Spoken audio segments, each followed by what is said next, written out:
Hello, everyone. We're going to tackle a really important and, I know, a pretty sensitive topic today: bleeding in early pregnancy.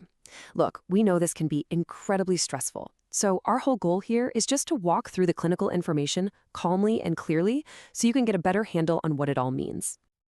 So, this is really the big question, right? You're pregnant, you see some bleeding. What does that actually mean?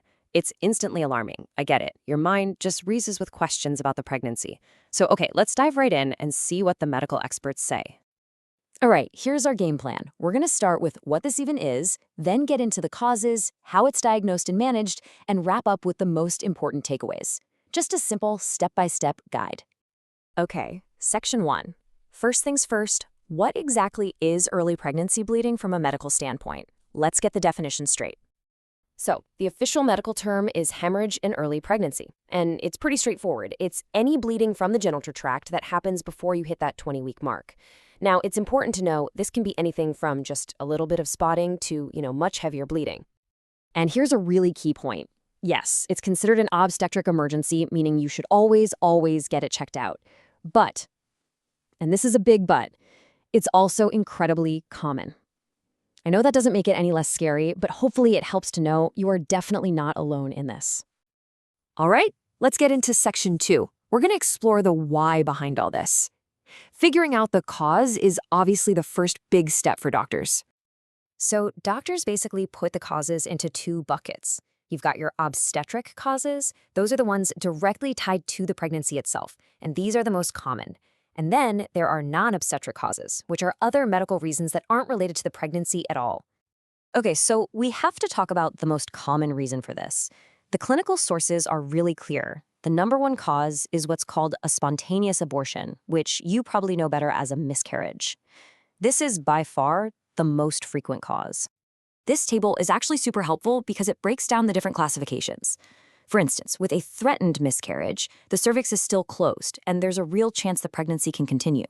But then you have something like an inevitable miscarriage, where the cervix is open, and unfortunately the pregnancy can't be saved. Incomplete just refer to whether any tissue is left inside. Knowing which one it is helps doctors figure out the best way to move forward. Okay, let's talk about another really serious cause, one that needs to be caught fast. We're talking about an ectopic pregnancy. This is where the fertilized egg doesn't implant in the uterus where it's supposed to.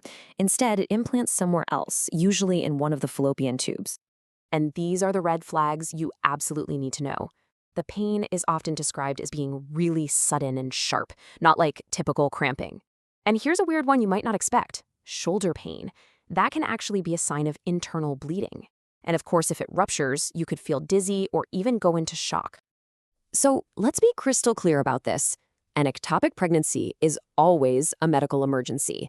If you have these symptoms, you need to get help immediately. No waiting around. It's that serious. Now, there are a few other less common causes to round things out. You've got something called a molar pregnancy, which is a rare issue with how the placenta develops. It could also be something going on with the cervix itself, like polyps, or even a pre-existing bleeding disorder. These aren't as common, but they're still possibilities. Okay, section 3. So you're having symptoms. What happens when you go to the doctor or the hospital? Let's walk through what you can expect during the diagnosis process, just to take some of the mystery out of it. When you talk to your doctor, this is the kind of stuff they're going to ask about. Try to be as specific as you can about the bleeding, what the pain or cramping feels like, and mention anything else, like backaches or feeling dizzy. The more details you can give, the faster they can figure out what's going on. The whole process is pretty systematic. First, they'll ask you for your medical history. When was your last period? What are your symptoms like? Then they'll do a physical exam, check your vitals. After that, you'll likely get some lab work done, like checking your HCG pregnancy hormone levels and your blood type. And all of this usually leads to the most important part: the imaging. And that final step is, of course, the ultrasound. It's really the MVP here, the most important tool they have. With an ultrasound, doctors can see exactly what's going on. Is the pregnancy in the right place? Is there a heartbeat? It's what gives them the clearest answers. All right, section 4. Once the doctors have a diagnosis, what do? Let's talk about the different treatment approaches and how they manage the situation. No matter what the cause turns out to be, there are some first steps that are pretty much always the same. the first priority is just to get you stable. That might mean bed rest, keeping a close eye on your vitals, maybe giving you some IV fluids, and just as importantly, providing emotional support, because this is obviously a really tough thing to go through. Okay, so from that point, the treatment usually goes down one of two roads. There's medical management, which means using medication. A good example is using a drug to treat an early ectopic pregnancy without surgery. Then you have surgical management, which is a procedure. That could be to remove tissue from an incomplete miscarriage or to deal with an ectopic pregnancy surgically. The best option really just depends on the specific diagnosis and what's safest for you. And that brings us to our last section. What happens next? After the immediate crisis is over, what does recovery look like? And what are the key things to keep in mind moving forward? So here's some really great practical advice. It's all about being proactive. Get into those antenatal appointments early and go regularly. Don't hesitate to report any bleeding right away. And of course, take care of yourself with things like an iron-rich diet. It's also a great idea to talk with your doctor about family planning for the future when you're ready.